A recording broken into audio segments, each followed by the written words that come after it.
Ich stelle mir immer vor, wie sie zusammen waren in dem Garten. Der Adam zuerst, nach Adam und Eva, die haben zusammen geredet, die haben Gemeinschaft gehabt, die haben nichts versteckt. Da war kein Missverständnis, keine Spannung. Da war ein Vertrauen da.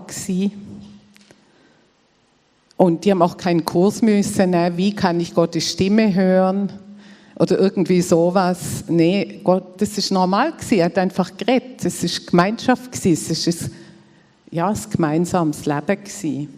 Bis nachher eben der Bruch ist gekommen. Und der Tommy Germann hat es neulich so gut gesehen in der Predigt. Die Schlange hat Eva verführt mit etwas, wo sie schon war. Und zwar hat sie gesehen, wenn ihr von der Frucht esst, dann werdet ihr sein wie Gott. Und eigentlich sind sie schon wie Gott. Also Gott hat uns in seinem Bild geschaffen. Und manchmal ist es wirklich so, dass wenn wir mehr wollen, als wir eigentlich schon haben oder gar nicht erkannt haben, was wir schon haben, dann gehen wir nachher einen Schritt über etwas raus und landen an einem Ort, wo wir eigentlich weiter entfernt sind von dem, was Gott uns eigentlich möchte geben.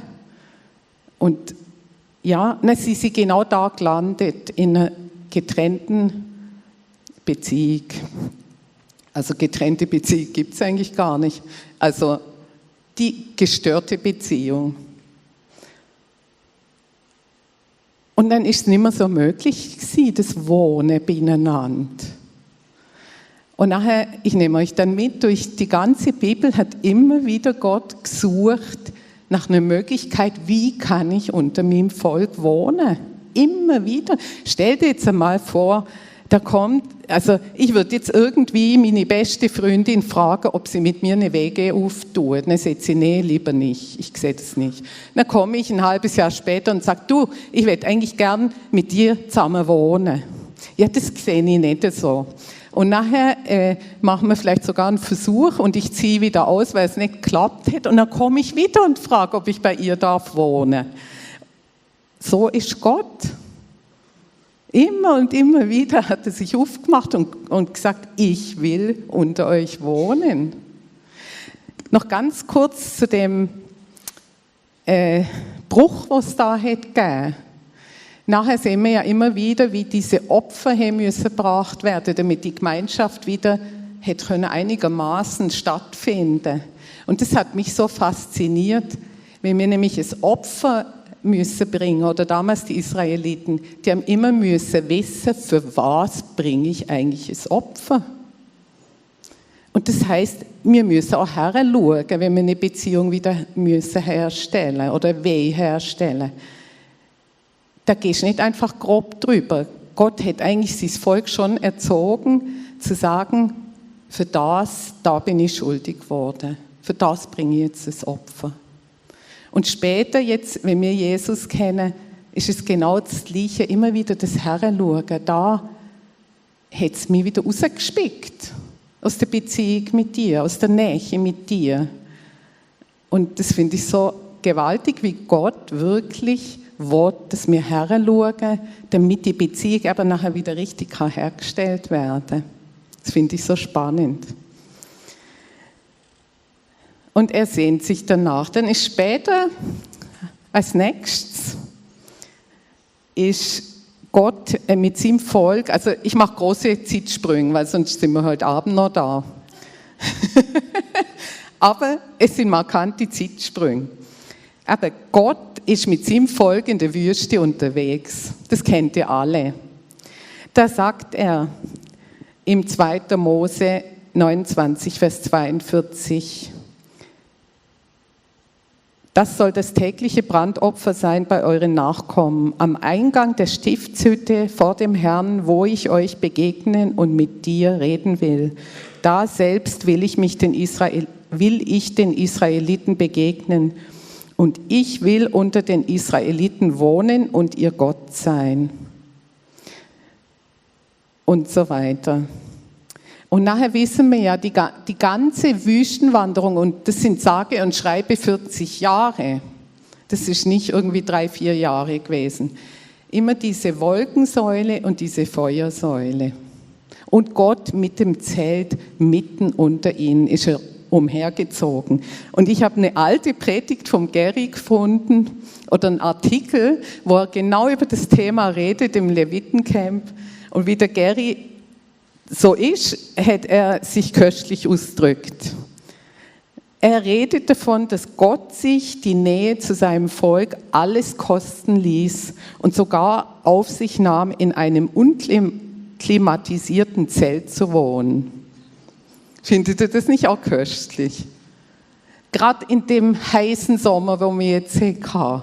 Also Gott braucht eigentlich keine Klimaanlage, aber trotzdem, ich finde es einfach so, der Gott, wo sich so danach sehnt, bei uns zu wohnen, zieht mit seinem Volk 40 Jahre durch die Wüste und will einfach ihnen nach sein. Später ist nachher der Tempel dazugekommen, da sind sie am Diskutieren gewesen. Schon der David hat diskutiert mit Gott und hat ihm gesagt, ich möchte eigentlich gerne einen Tempel bauen. Und dann sagt Gott, Tempel, habe ich jemals in einem Tempel gewohnt? Ich bin jetzt immer mit dem Zelt unter euch gewesen, jetzt willst du mir einen Tempel bauen. Der Salomo hat es nachher gemacht und Gott hat es sich nicht nehmen lassen, auch in diesem Tempel einzuziehen, obwohl er das eigentlich gar nicht so hätte wollen. Aber er hat ihm nicht widerstehen können, wieder unter seinem Volk zu wohnen. Und da heißt es bei der Tempelweihe, als Salomo sein Gebet beendet hatte, fiel Feuer vom Himmel und verzehrte die Brandopfer sowie alle anderen Opfer und die herrliche Gegenwart des Herrn erfüllte den Tempel. Die Priester konnten das Haus des Herrn nicht betreten, weil die herrliche Gegenwart des Herrn darin war. Und dann haben sie sich zu Boden geworfen und haben angebetet. Wow. Das ist gewaltig. Und nachher kommt eine Periode, also ich habe ja hier geschrieben, 1. und 2. Tempel, die sind ja nicht gerade nacheinander gekommen. Dann kommt die Periode, wo sie nach Babylon sind weggeführt worden, weg im Götzendienst und weg all der Abgötterei, die unter der Israeliten war. Und das sagte Gary wieder so schön. Wie hätte es jetzt gesehen? Jetzt finde ich es gerade nicht. Er hat irgendwie wie gesagt, und er ist einfach Gott mal wieder genötigt, sie auszuziehen aus seinem Tempel.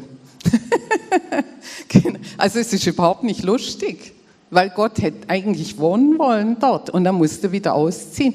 Dann ist der Tempel noch zerstört worden und dann sind sie in Babylon gewesen und dort hatte Hesekiel eine Vision von einem neuen Tempel, wo Gott wieder aufbauen will.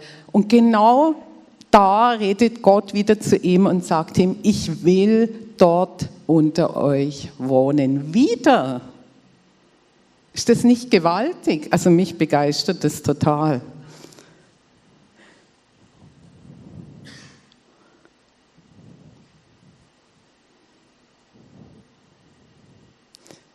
Und nach 70 Jahren ist das dann wirklich geschehen. Dann lesen wir noch so andere Sachen. Er wohnt bei denen, die zerschlagenen Herzen sind und die gedemütigt worden sind. Das steht im Jesaja 57. Ich wohne an der hohen und heiligen Stätte bei denen, die ein zerschlagenes und gedemütigten Sinn haben, um die Gedemütigten neu zu beleben und die zerschlagenen Herzens wieder aufleben zu lassen. Dann der David im Psalm 34, der Herr ist nahe, allen nahe, die verzweifelt sind und er rettet die, die den Mut verloren haben. Das ist auch so, die Nähe, Gott sucht die Nähe zu denen, die zerbrochen sind. Dort wohnt er und das sagt er schon im Alten Testament. Das ist so gewaltig. Er sagt nicht, ich wohne bei denen, die alles im Griff haben. Ich wohne bei denen, die immer jubeln und denen es immer gut geht. Nee, er wohnt bei denen, die zerschlagenen Herzen sind. Was haben wir für einen Gott? Ja, ich kann mich da versummen. Dann kommt Jesus. Ich bin jetzt bei Jesus. Wir müssen mal wieder einen Gump nehmen. Jesus kommt in die Welt, um bei uns zu wohnen. Das heißt, er, der das Wort ist, wurde Mensch von Fleisch und Blut und lebte oder zeltete unter uns, heißt's. Und Jesus wohnte im Leib von der Maria, er wohnt in seiner Familie, er wohnt in Nazareth. Und er wohnt unter den Jüngern natürlich und im Volk Israel, mittendrin wohnt er und bewegt sich. Jetzt mache ich noch einen weiteren Sprung. Pfingsten. Und an Pfingsten, jetzt bin ich gerade ein bisschen schnell vorwärts gegangen, genau, unter den Jüngern und unter dem Volk. Und nachher kommt Pfingsten und Jesus stirbt am Kreuz und der Vorhang zerreißt. Das muss ich unbedingt noch erwähnen. Es hat mich total beeindruckt, wo der Sascha davon geredet hat, dass der Vorhang 10 Zentimeter dick war. Und der ist von oben nach unten zerrissen. Und den kannst du noch nicht mal von Hand aufmachen, diesen Vorhang. Und Gott hat den Vorhang zerrissen, damit wir Zugang haben zu ihm. Was haben wir für einen Gott, wo immer wieder er will unter uns wohnen, er will Wohnung nehmen, er will Gemeinschaft, er zerreißt noch den Vorhang von oben nach unten, dass wir wissen, es ist er gewesen, es ist sein Wille gewesen. Und nachher, nach Pfingsten, können wir nachher sehen, erleben wir nachher, dass wir der Tempel Gottes sind. Das ist wieder eine ganz neue Dimension. Und er kommt uns so nach, wie uns eigentlich niemand kann. Wer kann in unserem Herz schon wohnen? Das kann niemand, das kann nicht dein bester Freund, deine Ehepartnerin oder irgendjemand kann in unserem Herz wohnen oder diese Nähe. Und dann heißt es sogar noch, dass er wohnt in uns und wir wohnen in ihm. Also es ist so eine enge Verbundenheit eigentlich schon da und gegeben. Und er möchte wirklich auch in unserer Mitte wohnen. Ich hoffe, ich langweile euch nicht mit meinen Bibelversen und diesem Streifzug durch die Bibel. Ich werde nachher noch ein bisschen persönlicher. Und am Schluss, also eben, er wohnt auch in unserer Mitte durch seinen Geist. Das heißt, wo 2 oder 3 in meinem Namen versammelt sind, da bin ich mitten unter ihnen. Und am Schluss schließt die Bibel ab mit der Offenbarung 21, Vers 3. Ich hörte eine laute Stimme vom Thron her rufen, siehe, die Wohnung Gottes ist nun bei den Menschen. Er wird bei ihnen wohnen und sie werden sein Volk sein. Und Gott selbst wird bei ihnen sein. Also wir sehen von Anfang bis zum Schluss, Gott will bei uns wohnen und in uns wohnen und in unserer Mitte sein. Und das Wort Shakan, das im Hebräischen für wohnen, für bleiben, für verweilen, sich niederlassen oder sesshaft werden verwendet wird, ist verwandt mit dem Wort Shekinah. Das ist ein verwandtes Wort. Und Shekinah-Herrlichkeit, habt ihr das schon mal gehört? Wer von euch hat das schon gehört? Schon ein paar. Das ist ja das, wonach wir uns sehnen, dass diese Herrlichkeit Gottes in unserer Mitte Raum hat. Und die Shekinah, also das Wort Shekinah wird eigentlich in der Bibel gar nirgends erwähnt, aber es ist die Idee dahinter, auch schon im Alten Testament, dass Gott unter uns wohnt und dass wir seine Herrlichkeit erleben. Genau, also sie haben es gekannt, die Juden, das Wort. Und das ist für sie der Inbegriff gewesen, von dem, dass Gott unter uns wohnt. Ich gehe nachher nochmal drauf ein. Ich möchte gerade auf unsere persönliche Beziehung eingehen mit Jesus mit dem Heiligen Geist. Und zwar möchte ich einen Unterschied machen zwischen Besuch und Wohnen. Und also wenn wir jetzt irgendwo zu Besuch kommen, dann blieben wir meistens nicht gerade 3 Wochen, sondern es ist zeitlich begrenzt. Also es gibt es natürlich auch 3 Wochen, aber irgendwann geht man wieder. Und 3 Wochen geht schon nach ans Wohnen her. Aber wenn wir jetzt so einfach eingeladen sind, ja, dann stehen wir vor der Tür und läuten. Wir gehen nicht einfach rein. Wir gehen auch nicht in alle Räume, also irgendwie ins Schlafzimmer oder machen irgendwie im Garten die Tür auf und holen uns den Liegestuhl raus, machen uns mal auf der Terrasse bequem oder sagen, heute bin ich müde, ich lege mich mal ins Bett und nehme ein Nickerchen. Oder wir gehen auch nicht in den Kühlschrank und holen uns da irgendwie ein Bier raus. Oder fangen an, selber zu kochen, weil uns vielleicht das Essen nicht passt oder so. Wir laden auch nicht noch andere Leute ein, oder? Es gibt einfach Grenzen, wenn wir zu Besuch kommen.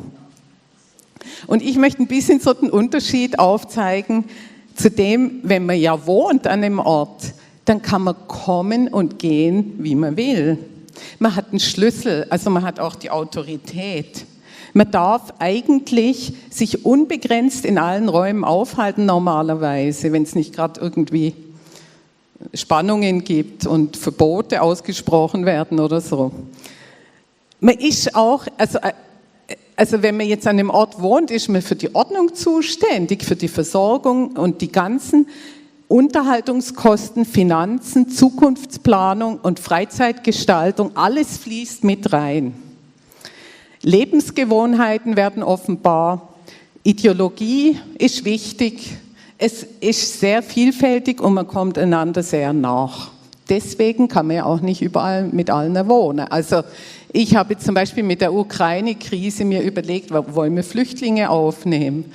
Und ich habe müssen sagen, ich bin nicht parat dazu. Nicht, weil ich so herzlos bin, sondern weil ich meine Wohnung nicht mit wildfremden Leuten teilen kann. Ich sage das euch, ihr könnt über mich denken, was ihr wollt. Ich habe gemerkt, ich kann das nicht. Ich kann nur mit Leuten zusammenwohnen, die mir auch nach sind, also wo ich merke, das geht. Ich bin nicht so der WG-Typ, der mit allen kann. Und hier merken wir ja schon, was für ein großer Unterschied das ist, wenn Gott ja bei uns wohnen will und sich bewegen will. Er möchte eigentlich jeden Raum in unserem Leben betreten können. Die Frage ist, ob er das darf. Dann gibt es vielleicht noch die unaufgeräumten Räume. Also das kenne ich auch, oder? Oh, Besuch kommt. Jetzt muss ich das, ja, ich glaube, das verräume ich gerade total schnell da in das Zimmer oder so, dann sieht es ein bisschen ordentlicher aus. Also bei mir ist das so. Bei euch wahrscheinlich nicht. Aber ja, und nachher stellt dir vor, der Besuch kommt jetzt ausgerechnet in das Zimmer und will das mal besichtigen, wo ich alles reingestellt habe oder so. Ja, ist auch blöd. Aber bei Jesus ist es eigentlich so, dass er uns noch helfen will, aufräumen. Also jetzt in unserem Lebenshaus, wenn wir das übertragen, müssen wir ihm gar nicht immer nur die schönen Räume zeigen. Er kommt dann mit uns in das Zimmer und sagt, du, ich helfe dir gerade dabei. Und eigentlich bringt es nur Ordnung ins Leben und hilft uns, dass wir gesund werden und dass wir vielleicht gewisse Sachen besser handeln können. Und ich glaube, er möchte einfach viel präsenter, erwarteter sein, als wir ihm das oftmals zugestehen. Und ich habe noch einen Eindruck, wo ich gern teilen möchte, wo an mich herangetragen wurde von einer Person, die ich jetzt nicht mit Namen nenne, aber die hat es hier mal im Gottesdienst gehabt. Und ich finde, es geht sehr in die Richtung. Und ich habe jetzt das so bekommen, dass ich starten soll mit dem Satz, fast als Überschrift, ich, euer Gott, will euch helfen, dass euer Herz in der lauten Welt bei mir bleibt. Ich lade euch ein. Sie hat gesehen, ein großes, riesiges Meer mit Strand. Nebendran Firmen mit viel Geschäftigkeit und Freizeitangeboten. Und sie hat wieder Eindruck dazu gehabt, dass Gott sagt, komm zu mir. Das Meer ist ein Bild für Gott, das Eintauchen in Gott im Alltag. Entscheide dich im Alltag immer wieder für mich, fürs Wort, fürs Gebet, für die Anbetung. Entscheide dich immer wieder einzutauchen in mich, dich erfüllen und zurüsten zu lassen. Und dann hat sie noch Epheser 6 gehabt, dieser Satz, werdet stark im Herrn oder durch die Verbindung mit dem Herrn. Und hat dazu noch ein Bild gesehen, ein Christ taucht ein in das Meer, taucht wieder auf und läuft wieder heraus mit einem Schutzanzug. Sie hört die Worte, wenn du immer wieder im Alltag in mich eintauchst, immer wieder, dann rüste ich dich aus und schütze dich. Dann werden die Geschäftigkeit und die Verlockungen, das laute Rufen der Welt viel leiser werden. Du bist viel resistenter, du bist gestärkt, in der Welt zu bestehen und kommst immer mehr in meine Gegenwart. Ich finde das ein starker Eindruck, ein starkes Bild, ein starkes Reden von Gott. Und ich merke, mich fordert das auch heraus. Nicht am Morgen meine stille Zeit und nachher läuft's. Und ich rede nicht mehr mit ihm. Ich merke, wenn ich immer wieder mal den Kontakt aufnehme, dann komme ich in eine andere Dimension rein. Und die Frage ist unsere Beziehung zu Gott oberflächlich oder darf uns Gott wirklich nachsehen? Darf uns der Herr wirklich nachsehen?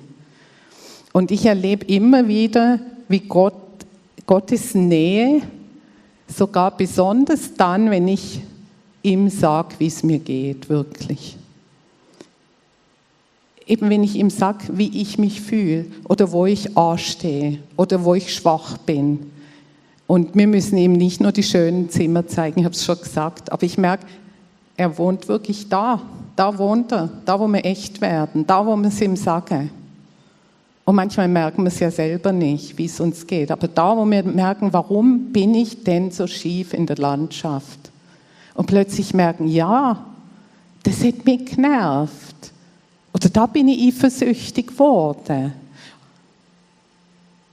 Oder da stehe ich einfach an, das macht mir Mühe. Wenn wir ihn da einladen, dann leben wir Intimität mit ihm. Dann kann er wohnen. Dann hat er Raum. Und wenn wir es selber machen wollen und ihm nur das nette Gesicht zeigen, dann haben wir Distanz.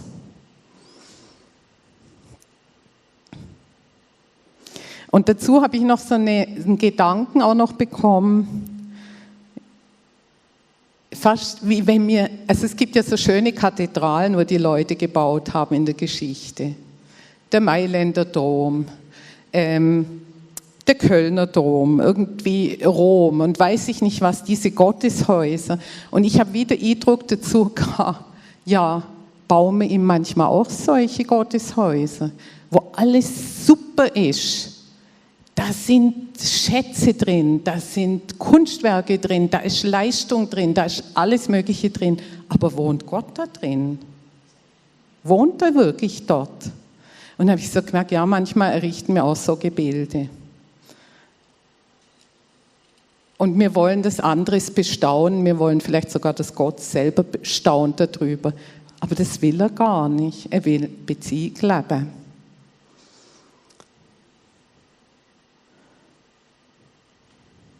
Und wenn wir merken, dass das stark geworden ist, wo wir uns befinden, dann ist es gut, da zurückzugehen, wo es mal geklappt hat. Einfach Jesus fragen, führe mich an den Punkt zurück, warum ist es der anders, wo bin ich abzweigt? Und der nächste Punkt ist für mich noch, Gott wohnt unter uns als Gemeinde. Und da hat der Kuno in der Eden-Konferenz so eine gute Predigt gehabt über das, dass wir einfach miteinander, wenn wir miteinander wollen, dass seine Herrlichkeit in unserer Mitte wohnt, dann müssen wir einander auch annehmen.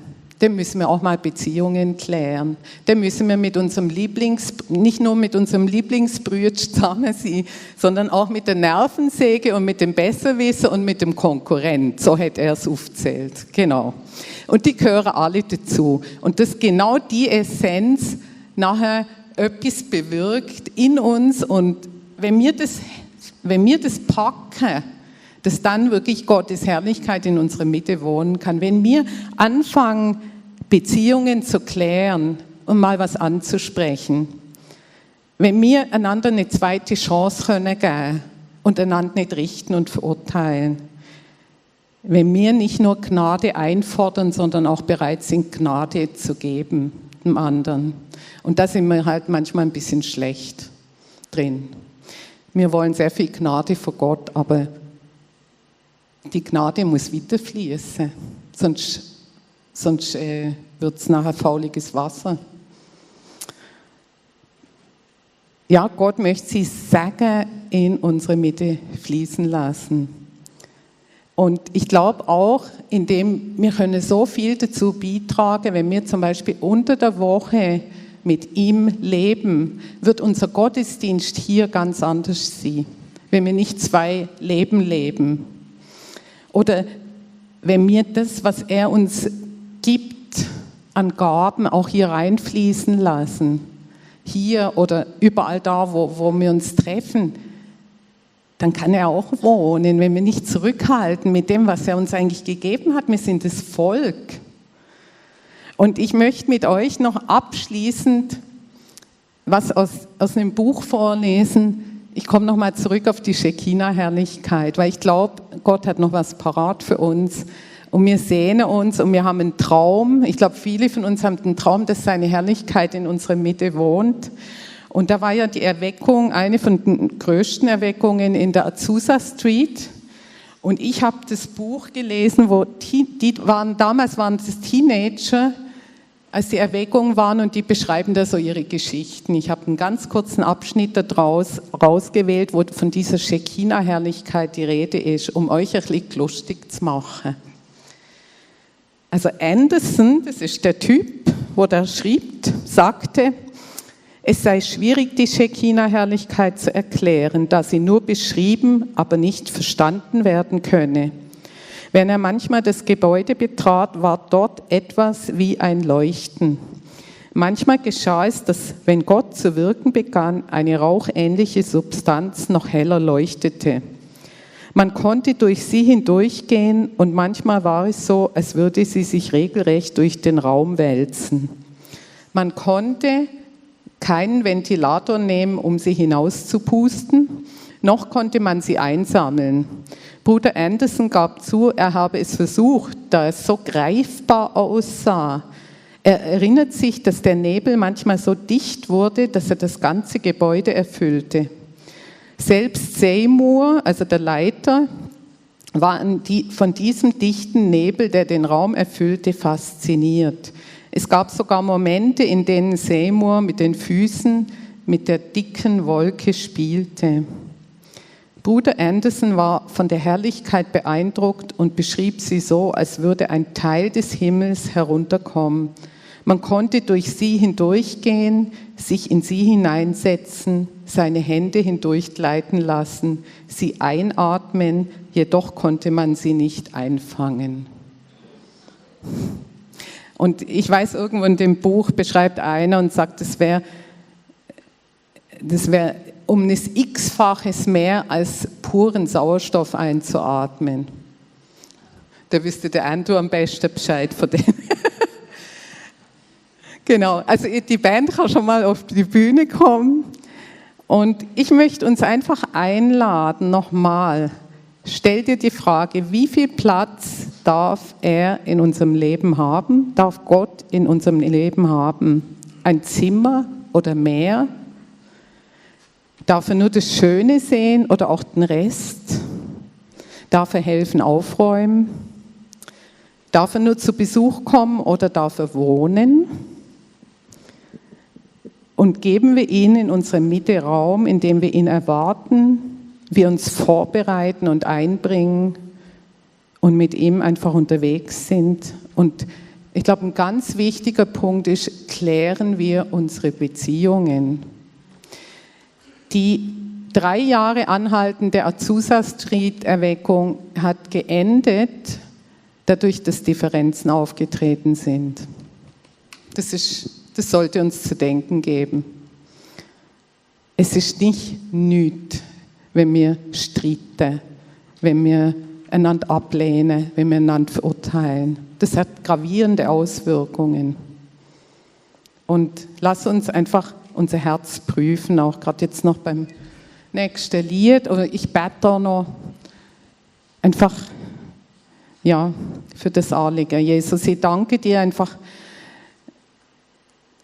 Ich danke dir, dass du immer wieder die enge Gemeinschaft mit uns suchst. Und du bist wirklich vorbildlich. Wir gehen so schnell auf Distanz. Aber du suchst uns immer wieder, hast du dein Volk gesucht und wolltest in ihrer Mitte wohnen und willst in unserer Mitte wohnen, in unseren Herzen. Und ich bitte dich einfach, dass du uns auch hilfst, dass wir dir Raum geben können, Heiliger Geist. Dass wir es schaffen, dass du dich wohlfühlst und dass wir in einer engen und lebendigen Beziehung mit dir leben können. Und dass du nie mehr das Gefühl musst haben, jetzt muss ich ausziehen. Darum bitten wir dich. Amen.